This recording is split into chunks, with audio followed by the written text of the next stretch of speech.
Bem-vinda, minha Mia. Obrigada, minha querida. Como estás? Estou bem, olha, sei que está uma tosta lá fora e eu, por respeito a ti, ainda nem fui lá fora, porque se eu fosse, eu não voltava cá para dentro.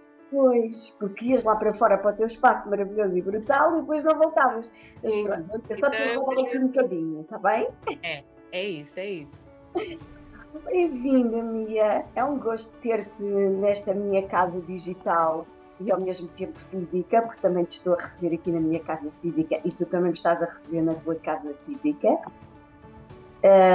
Obrigada por teres aceito o meu convite barra desafio. Um, Bem, a Mia é uma mulher.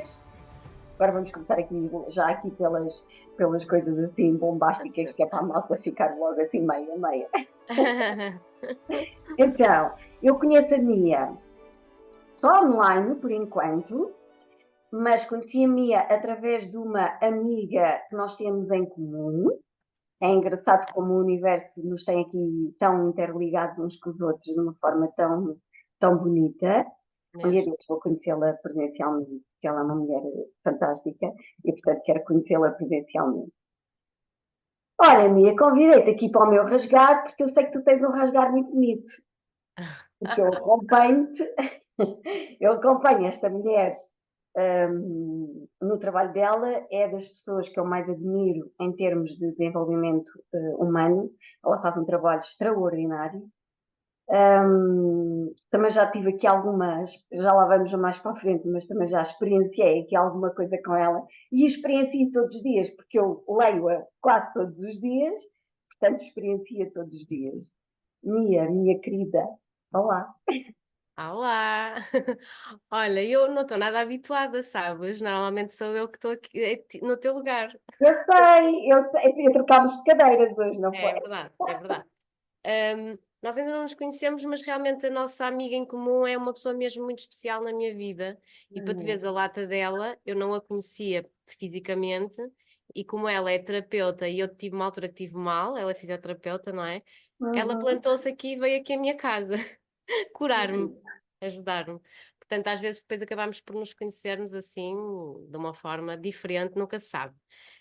E tu és aquela pessoa que és quase sempre a primeira a comentar aquilo que eu escrevo. Eu digo assim: olha, a Vera pode ninguém estar a ler, a Vera está É a ler, já verdade, valeu a pena. é verdade, é verdade. Agradeço muito.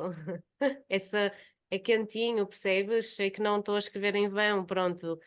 Eu sei que tu mesmo, até que nem te manifestes, eu sei que tu estás ali e estás a ler. É verdade, é mesmo isso. Eu às vezes posso não me manifestar, mas eu leio sempre até ao fim. Às vezes até te releio mais que uma vez, porque é muito intenso. Aliás, acho que a melhor coisa que te define mesmo é a tua intensidade enquanto pessoa, enquanto profissional, enquanto ser que tu és, é a tua intensidade com que fazes as coisas. E realmente a forma como tu escreves faz-nos reler, sabes? Às vezes faz-me ir lá atrás.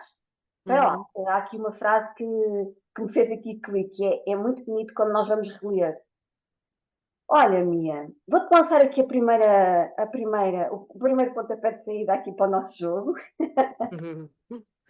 Quem era esta Mia antes de estar aqui com o microfone à frente, Uhum. e antes de estar aqui à conversa comigo, e antes de ser esta terapeuta excepcional, quem era esta Mia? Olha, eu ainda sou um bocadinho daquilo que era, não é? Mas, portanto, essa minha era um autêntico caos e eu sou um caos. Oh, Só, Mia. só que é um caos com muita ordem hoje em dia, sabes? Mas a minha natureza, essa intensidade que tu falas, eu acho que é um caos. É um caos porque é muita informação, é sentir muito as coisas.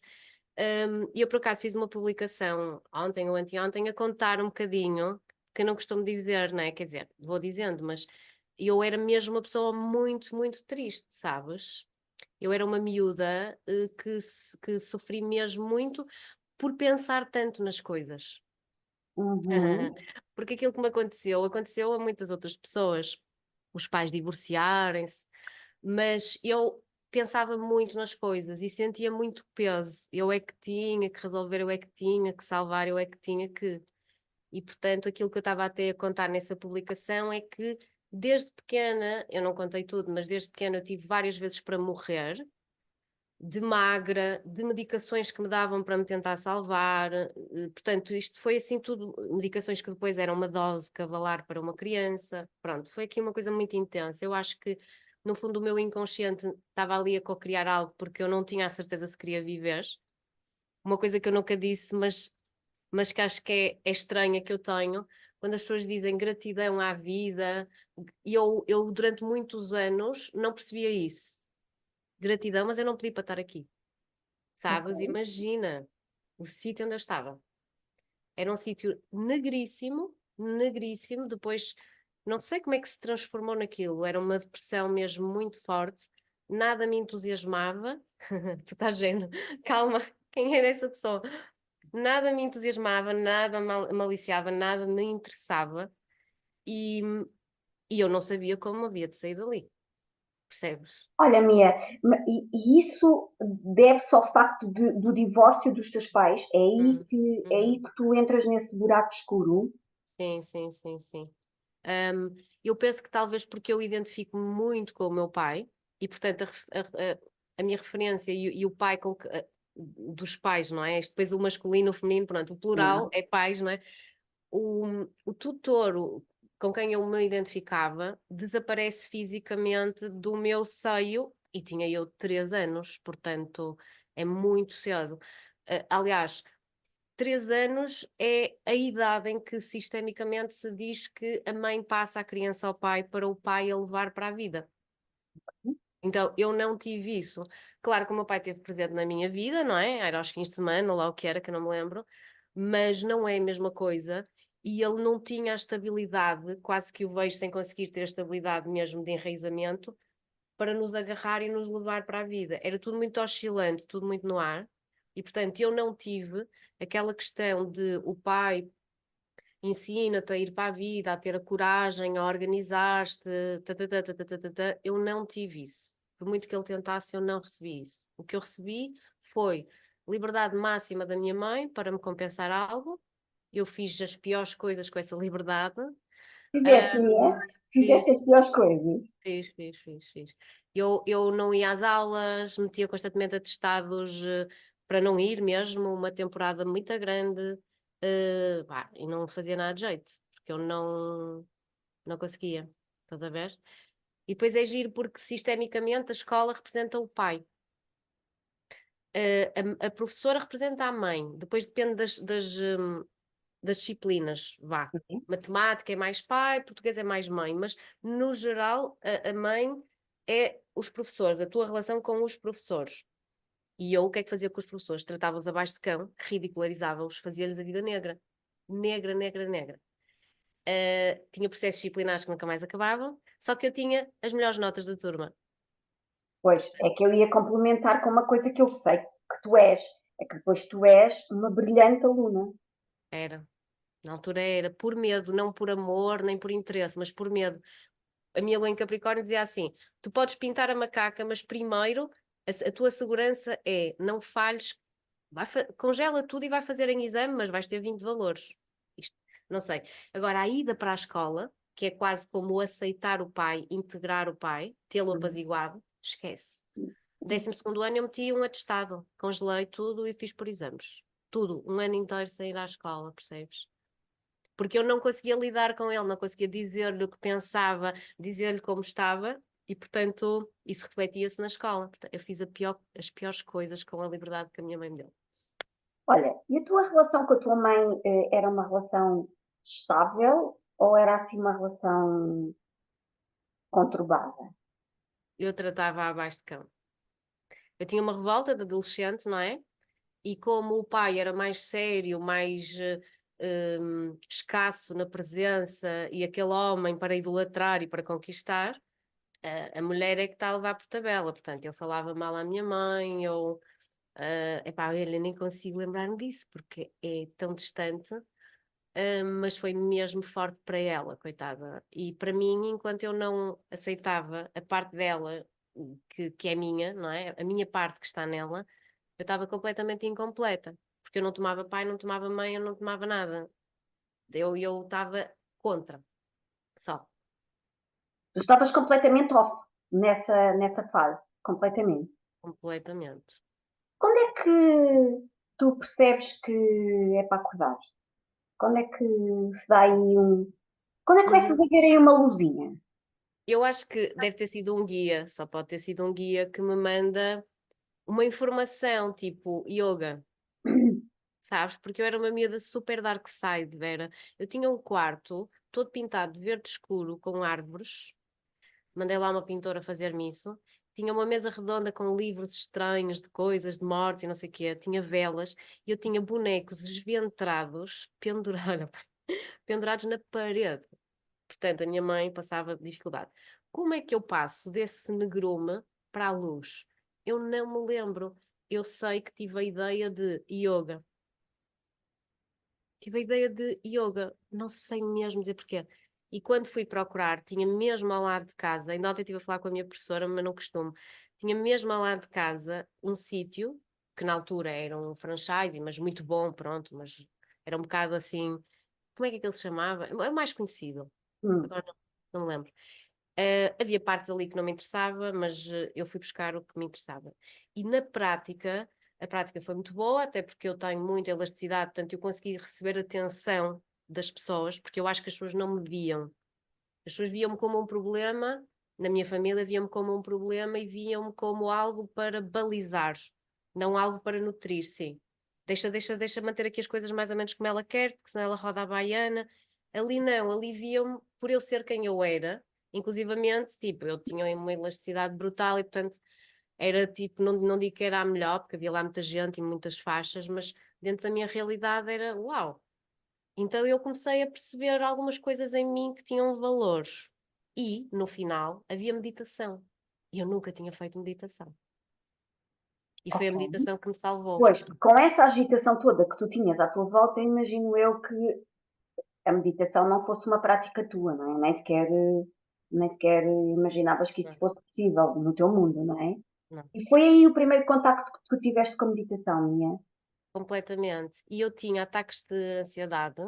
Hum. Hum, no fundo, eu agora sei que tecnicamente, como eu não sabia o que era esperado de mim, eu quando chegava aos sítios e às situações, parecia que estava sempre o meu pai lá ao fundo a espreitar-me. E eu tinha que corresponder com determinada qualidade, mas eu não sabia o que é que ele esperava de mim. Acho que isto é um problema que pode acontecer quando não há comunicação entre os pais e os filhos. No geral, todos temos isto, deduzimos, depreendemos.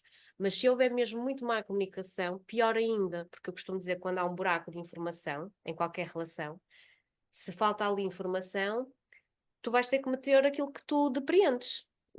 Vais ter que gerar motivos. Tipo, a mãe pôs-me de castigo, mas não me disse porquê. Eu vou ter que pensar, foi porque eu virei a água, foi porque eu chorei durante a noite, tu não sabes. E, portanto, nós vamos colocando informações que não são reais.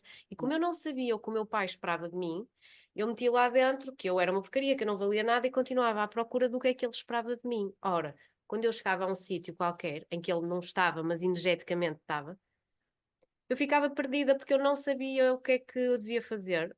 E eu consigo ter a consciência disto, mas tenho pacientes com ansiedade, não tenho a consciência que é isso. Isto até pode ser interessante nesse sentido.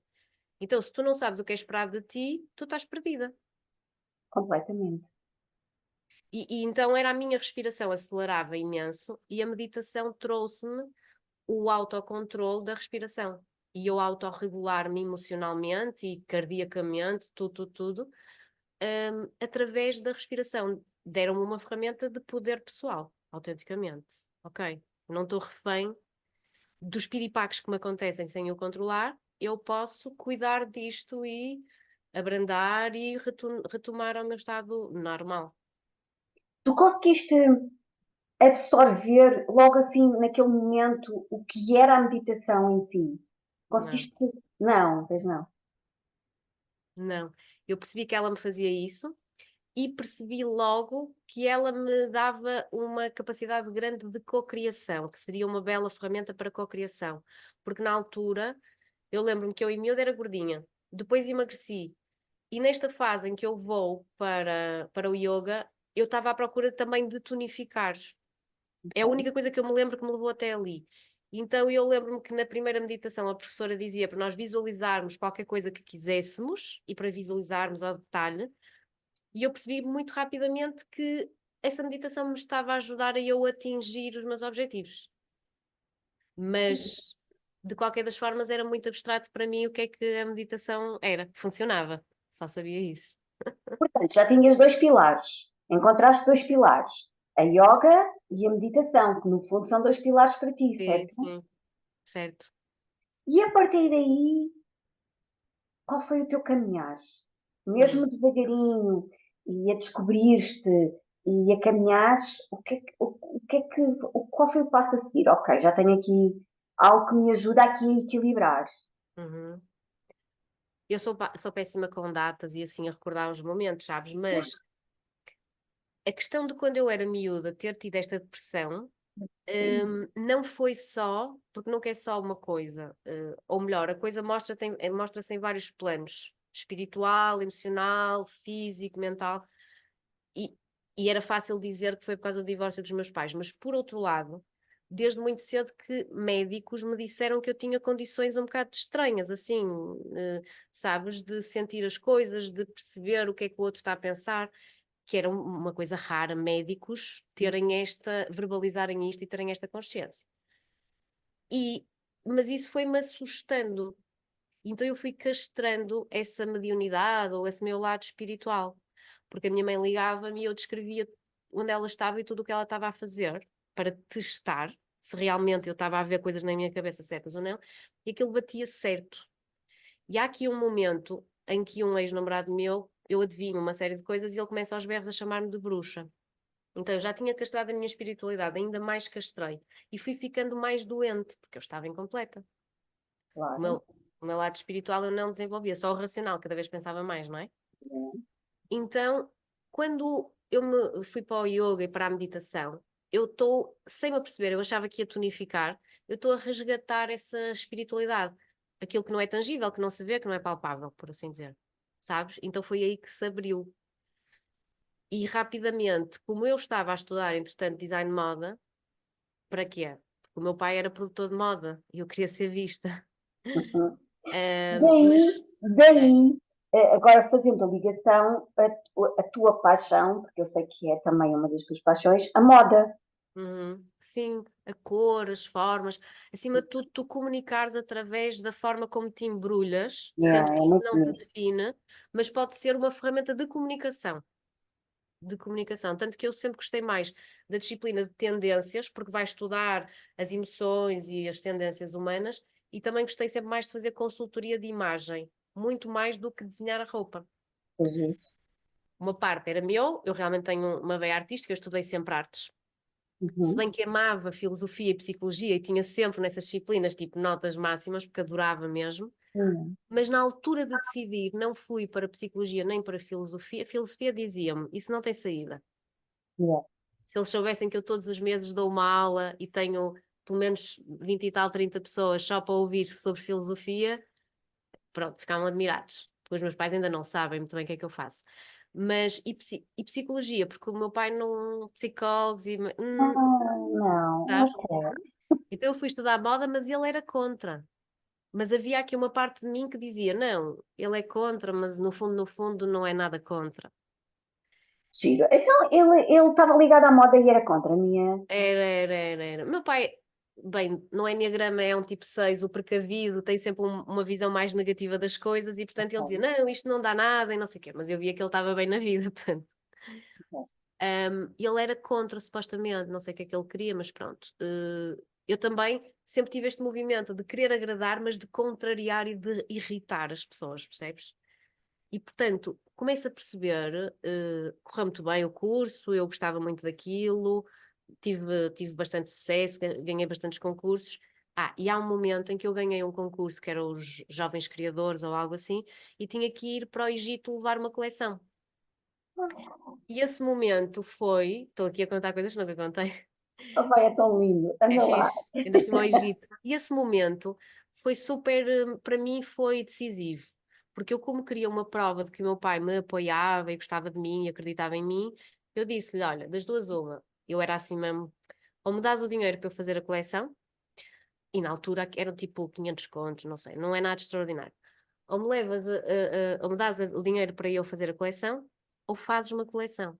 Porque ele podia fazê-la, não é? E Claro. eu disse assim: se tu não fizeres nenhuma das duas, eu vou deixar isto também. E nunca mais vou fazer moda e, por muito que não queiras, eu vou deixar uma coisa já aqui perdida que não é muito do gosto dele. Ele é tudo direitinho.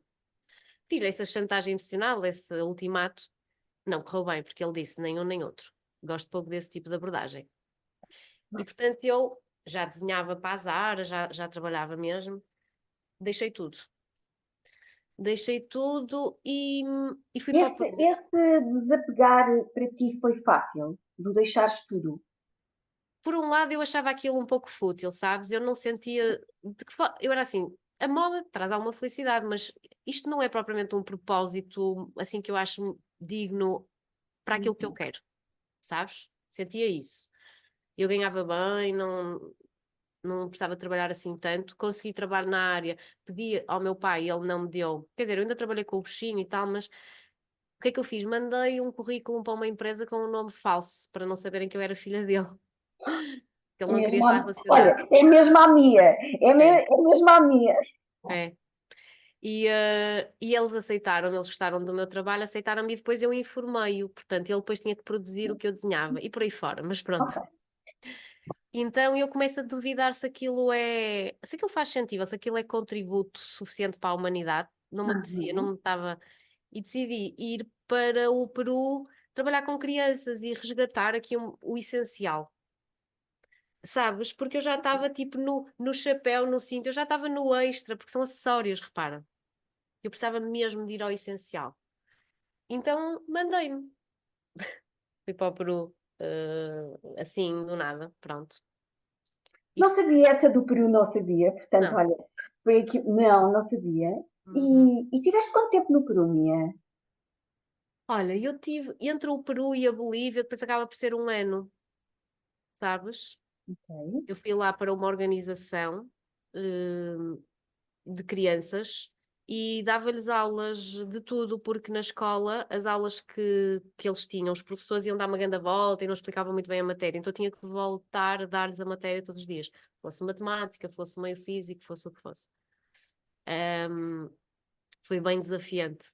Olha, e tu descobriste aí o teu essencial no Peru e na Bolívia? Levei uma chapada, esquece, uma chapada de realidade. Uma história que nunca mais me esqueço. Eu fui levar o Albertito a casa, que era tipo assim o meu aluno mais giro, assim uma piasca, pai, de 3 aninhos, era pequenino, era super giro. Fui Oh, levá-lo a casa um dia com mais colegas para conhecer, pronto. E quando chego lá, pá, eu demorei para aí 2 horas a subir aquela montanha. E percebi, caramba, e eles gastam para aí 4 horas por dia só para irem para a escola. E quando chego lá acima, a casa dele era um barraco só. Abrimos a porta e o que é que tinha? Um monte de roupa empilhada e eles explicaram que era a roupa deles e que dormiam por cima da roupa e depois iam vestindo. Eles não tinham colchão, não tinham nada, eles tinham aquilo. E tinham cá fora uma torneira.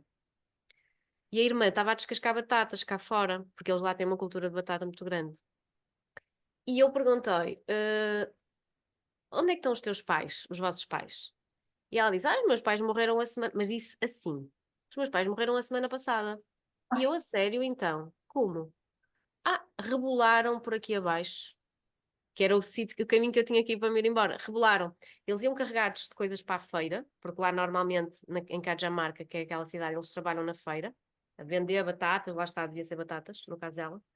E eles iam tão carregados, aquilo é tão agressivo, que rebolaram e levaram com muita carga em cima, morreram. Eu não fiz mais perguntas, Vera, não sei detalhes, percebes? tu vieste embora, fizeste aquele trajeto e pensaste, o que é isto, não? A simplicidade, a forma como ela me disse que eles tinham morrido. Pois, Eu perguntei-lhe o que é que ela fazia na vida, ela disse que descascava batatas. Quer dizer, eu vim cheia de perguntas na minha cabeça, porque eu também não quis, percebes? pois. Hum, Aquilo chocou-me imenso. Outra coisa que me chocou imenso foi a mãe de um aluno meu que vendia gelatinas. Era o trabalho dela, era vender gelatinas na praça, que é um bocado estranho. Não sei como é que aquilo não derretia a certa altura, devia derreter. Gelatinas com água contaminada, porque a água lá dá-te cabo de tudo. Exato. Pronto. E ela, eu não sabia, ela tinha um cancro, mas eu não sabia. Ela trabalhou até ao dia em que morreu. com um filho aqui atrás, outro aqui à frente, aquilo elas andam com umas sacas, sabes?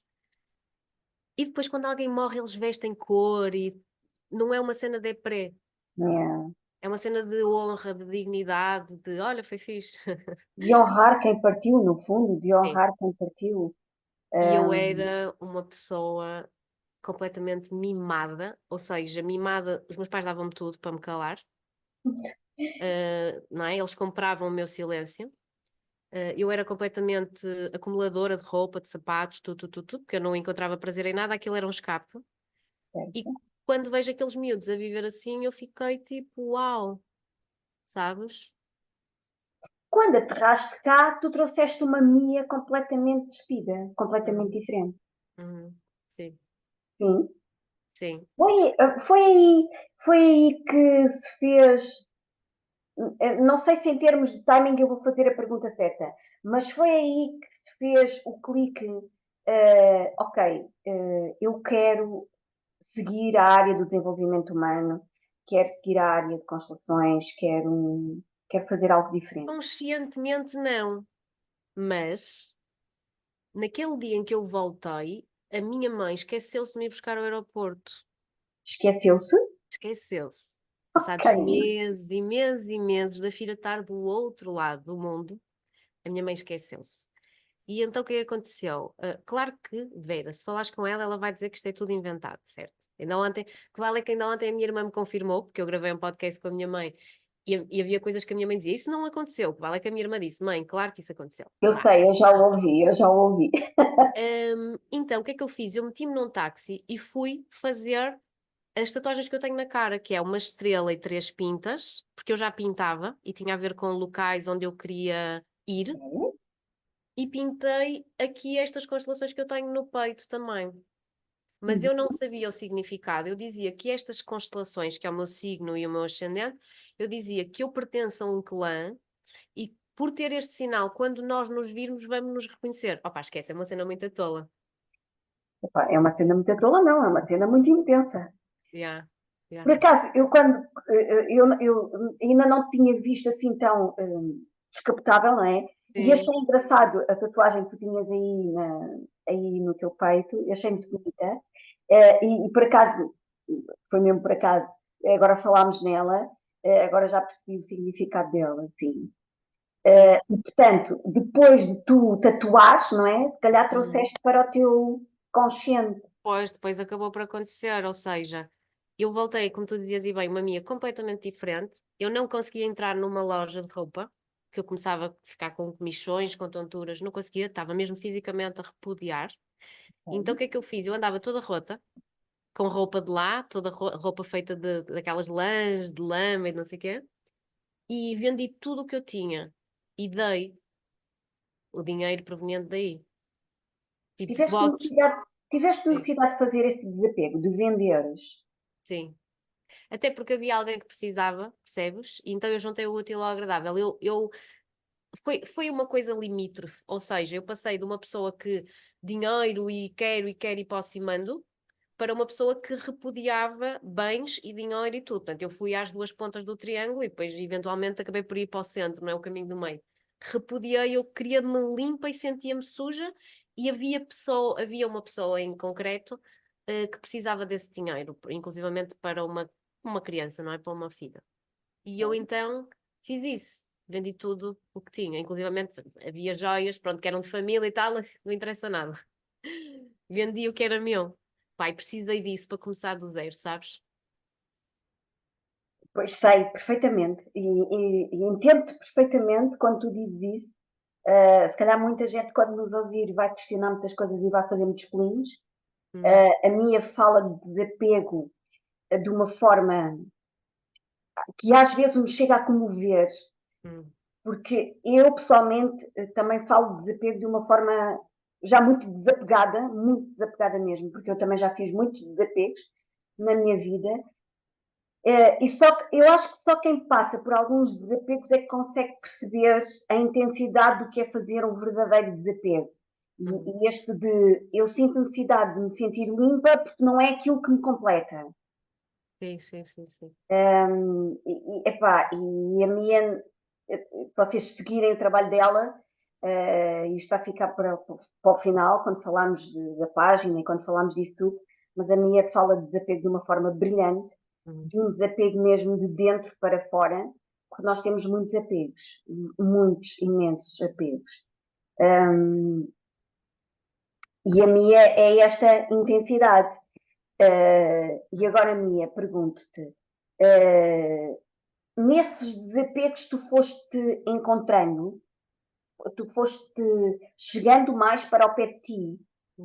Sim, porque sabes que eu costumo dizer, não é? Tu já ouviste e porque acho que isto faz sentido. Que quando entre nós e a nossa emoção, se nós colocamos coisas, nós não chegamos lá diretamente à emoção. E eu tinha coisas, eu tinha casacos, tinha cintos, tinha chapéus, tinha sapatos entre mim e as minhas emoções. E deixava-me comprar e deixava-me enganar e deixava-me atrasar para não contactar com a minha tristeza e com a minha dor. Então, quando eu tirei isso tudo, foi muito olhos nos olhos. Eu e a minha dor, eu e o meu vazio, porque eu punha coisas para tapar esse vazio, só que o vazio é a entrada para a verdade. E eu precisava dessa verdade, não é? Yeah.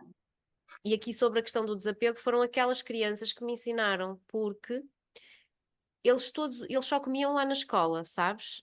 Não tinham comida em casa, não é? E nós dávamos-lhe uma refeição por dia. E eles de sobremesa tinham sempre um citrino que era uma espécie de uma lima. Aquilo era super agressivo para o esmalte e para as gengivas, mas era o que havia. E, e há um dia que eu vejo no primeiro mês que está uma miúda com uma manga, o fruto, não é? A cortar em 30, 50 cubinhos, porque eram para aí 50 crianças. E eu fiquei assim, uau, ela está a dividir. Então ela contou uma história. Os pais dela vendiam mangas na feira e uma vez por mês deixavam-na trazer uma manga e ela dividia. E aqueles miúdos, com aquele cubinho, uma vez por mês, tu não tens noção da felicidade que eles sentiam. Oh, pois acredito. E eu fiquei chocada. E eles esfregaram na minha cara o quão estúpida eu era. E materialista e enganada que estava. Portanto, eles passavam alguma fome e eu passava também com eles, embora tivesse dinheiro para ir lá fora comer ao restaurante, não é? Eu ali fazia de igual. E portanto, quando voltei, acabei por me ver dentro desse paradigma e quando removi essas camadas dessas coisas, consegui me ver melhor e perceber então quem é que eu era. Inclusivamente porque eu tive que ir trabalhar. Porque o meu pai, na altura, ele nem tinha que dar, mas ele dava sempre uma mensalidade à minha mãe. Eu já tinha 20 e tal anos, 20 e poucos, e o meu pai podia ter deixado de dar aos 18, mas ele disse que só deixava de dar quando nós saíssemos de casa da minha mãe. E quando eu lhe liguei a dizer que ia para o Peru e que queria o dinheiro, porque eu exigia muita coisa dos meus pais, o meu pai, ele disse-me: se vais, quando voltares, eu não te dou mais. Porque ele não percebeu muito bem que eu Yeah. só ia ajudar, está tudo certo. E eu disse: então vais multiplicar, porque eu dava ordens, vais multiplicar por 12 essa mensalidade e vais-me transferir e desaparece. E foi isso que aconteceu. E portanto eu tinha algum dinheiro, não é? Depois dei o meu dinheiro, dei o que tinha e eu fiquei sem nada. Fiquei sem nada e tive que ir trabalhar. Pois, porque tu vais para o mundo corporativo, certo? Sim, Vais trabalhar. eu fui trabalhar como promotora, como muitas miúdas faziam quando eram novas, como hospedeira de terra, em eventos, em ativações de marca, percebes? Eu. Olha, e aqui vou introduzir um bocadinho. Eu já partilhei o teu podcast com N pessoas. A Mia tem um podcast que se chama Teorias da Inspiração. E outro dia a Mia gravou um episódio que é a liberdade. E eu já partilhei esse episódio com várias pessoas, porque eu adoro ouvir a Mia. Eu tenho apontamentos dos teus Ah, podcasts aqui. ai, que fixe. Tenho aqui frases ditas por ti, portanto, tenho aqui muito trabalho de casa feito, porque eu adoro-te ouvir. E eu não consigo estar a ouvir um podcast teu ou a lavar louças, esquece, isso não é para mim. Uau. Eu tenho que ouvir o teu podcast sentada e com papel e caneta. Pronto, é como eu te ouço. E o da liberdade, eu já o espalhei a N pessoas, porque há lá várias partes que tocam mesmo. Eu acho que vocês foram ali, a minha nesse dia tinha um convidado, eu acho que vocês foram ali a questões muito, Hum, muito precisas. E há uma parte que tu dizes, e queria que a trouxesses agora para aqui, porque eu acho que cada vez mais nós precisamos de sentir essa liberdade. E o trabalho que as outras pessoas fazem para chegar, não é? Um, e o trabalho que isso dá, porque isso dá muito trabalho. temos que, às vezes, parar e olhar mesmo para nós e olhar nos olhos nos olhos. E há uma parte que tu dizes, pá, cheguei à minha conta e tinha lá 8,5 €. Eu disse à minha mãe, é, Uhum, uhum. não foi, Mia? Conta Foi. lá.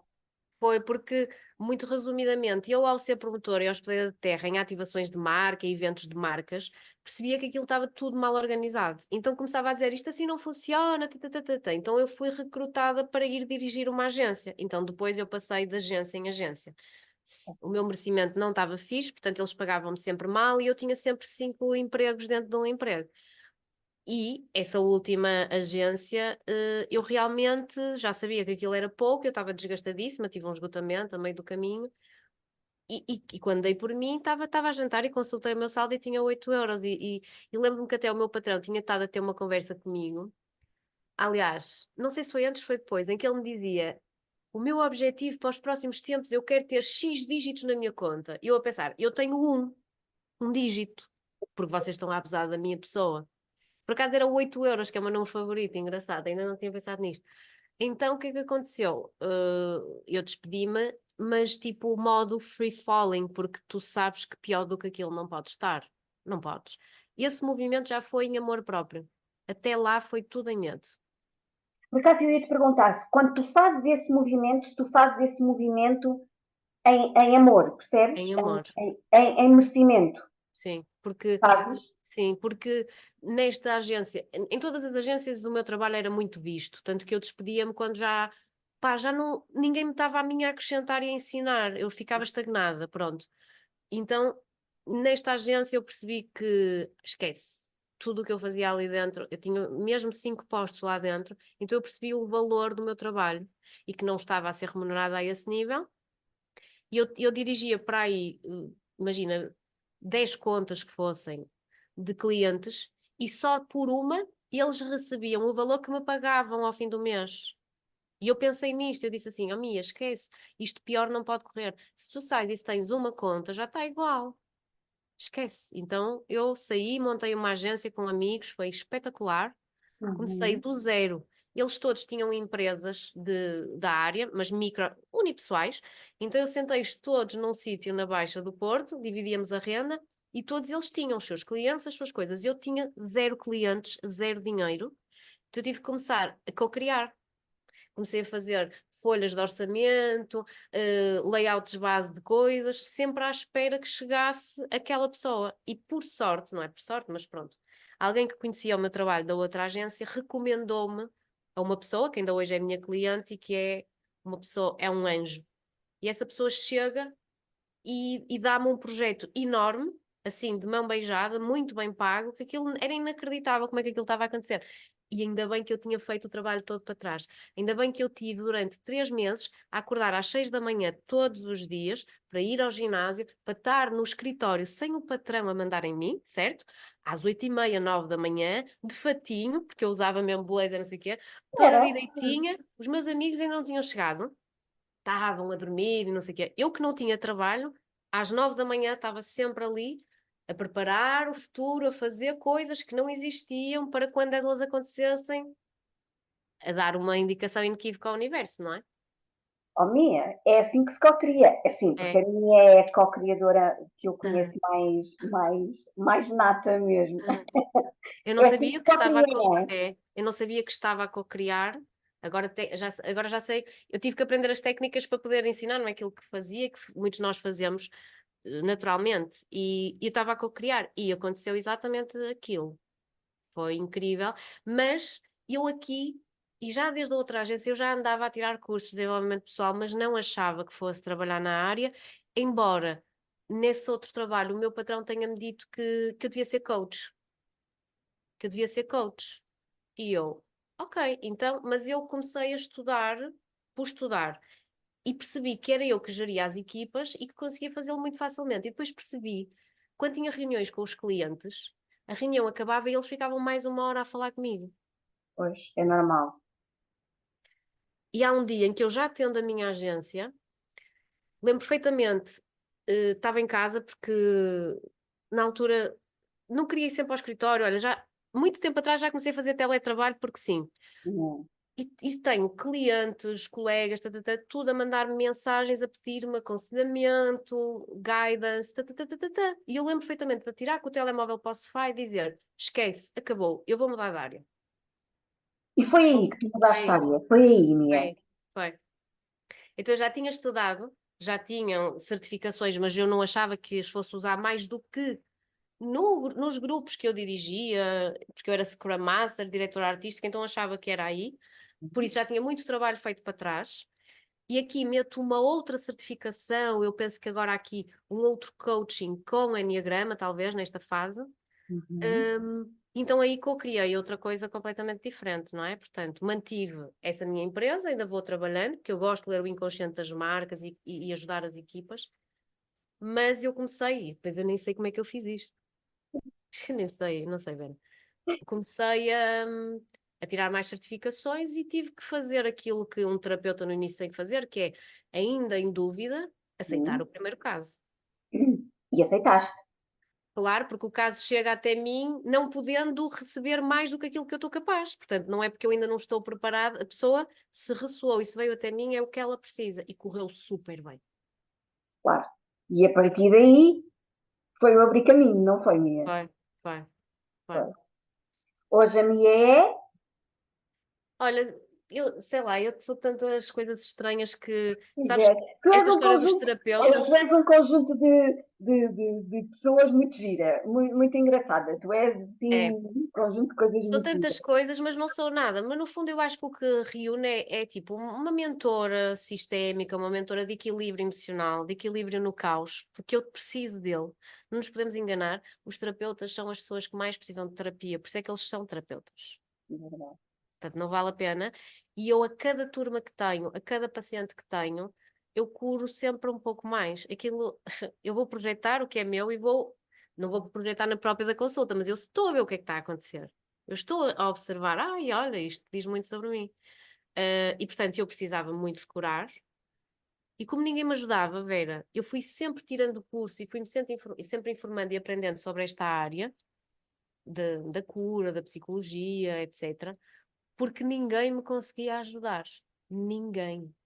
Eles davam medicação, eles queriam era drogar-me toda, mas pronto, falavam, mas não. Era aquela pergunta, sabes, típica do e o que é que isso faz sentir? E eu precisava de Uhum. mais. E ninguém me pôde ajudar, portanto tive mesmo que ser eu a ajudar-me. Hoje em dia tenho terapeutas que me vão acompanhando, eu sou um bocado de baldas nisso, mas vou pedindo ajuda. Mas na verdade isto surgiu tudo para eu me curar, para eu sair daquela depressão, porque era maníaca ou depressiva, eles diziam que eu ia sempre ter aquilo, ia estar sempre deprimida. Bem, a Mia é uma mentora de equilíbrio maravilhosa. Hum, Ela usa as constelações como ninguém, porque ela faz constelações familiares. eh, eu acho que ela usa constelações familiares de uma forma muito única. hum. Eu já fiz algumas constelações familiares, mas a minha. Eu própria não consigo explicar da forma como ela faz, mas ela consegue ir aqui às entranhas, até da forma como ela escreve, quanto mais. Eu ainda não fiz nenhuma constelação com a minha, dia destes. Pois era isso que eu estava a tentar lembrar. Sabes que depois presencial é uma coisa e online é outra. Pois O é, poder é o mesmo. O método que eu uso para as fazer com uma plataforma 3D ou com pessoas é que é diferente. Mas sabes que eu gosto mais, além das constelações, eu gosto mais da teoria sistémica. Eu gosto é de ensinar pessoas a viverem, quem me dera que me tivesse ensinado isto a mim em tempos, a viverem de acordo com as leis da natureza, que é a teoria sistémica. Depois, se constelamos ou não, já é secundário, porque hoje em dia os meus mentorados conseguem autoconstelar-se é. ao mexerem coisas em casa, ao isto, ou aquilo, ou aquilo outro. Estás a ver? E isso é que é, eu acho que o objetivo aqui, porque custou-me tanto, eu precisava de ajuda, ninguém me ajudou, e eu percebo que eu curo-me, então entendo aqui que o próprio é que se cura. E precisamos de um guia, e um guia tinha-me dado tanto jeito. Mas na verdade o nosso poder é único, ninguém nos vai conseguir curar. Então eu gosto de devolver esse poder às pessoas, não que elas fiquem agarradas a mim, mas que elas me usem, entre aspas, para estarem no alto do seu poleiro, a ocupar o seu lugar, e muito mais equilibradas. E depois a hipnose também veio ajudar muito nisto. Por acaso ia-te perguntar, onde é que entra a hipnose no meio disto tudo, Mia? Ah, Como é que descobriste aí a hipnose pelo caminho? olha, sempre foi uma coisa que eu queria, e eu cheguei a trabalhar numa clínica em que o método era todo em cima da hipnose, e portanto já tinha tido formação em hipnose, mas não tinha aplicado. E a certa altura começo a sentir nos meus casos que há feridas muito profundas que nós podemos constelar, podemos fazer psicoterapia no geral, ou terapia e conversar, ou cursos de desenvolvimento pessoal, mas a dor é tanta que a pessoa não consegue, não pode, tecnicamente, estar consciente a tocar aquela dor. Não consegue. Não consegue ir lá ao fundo.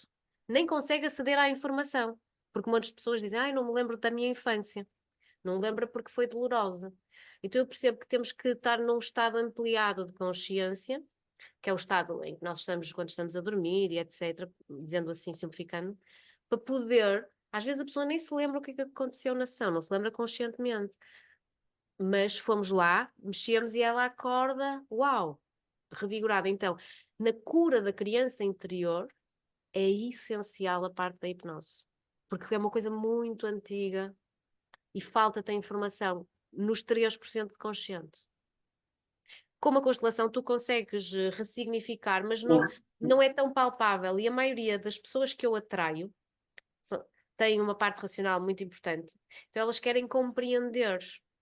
Então, se é para compreender, não basta só uns bonequinhos e deixa ler e deixa reorganizar. Não. É preciso voltar lá, sentir, ressignificar.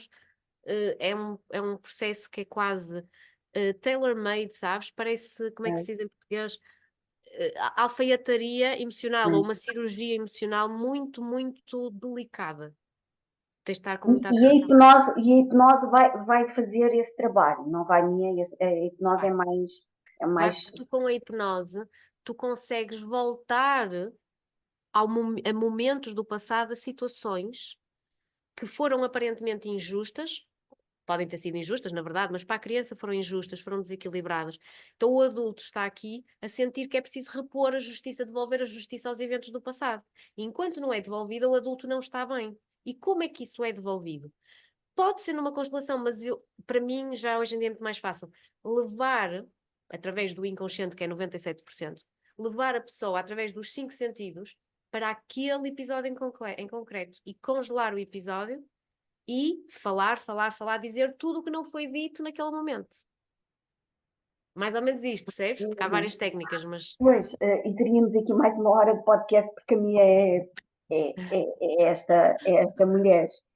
Olha, Mia, estamos quase aqui a terminar, porque tu queres ir para o teu solo e eu também tenho tu queres ir para o teu solo, e eu não te quero ocupar muito mais do teu tempo. Queria-te deixar aqui assim, uma pergunta assim, de última, para quase encerrarmos.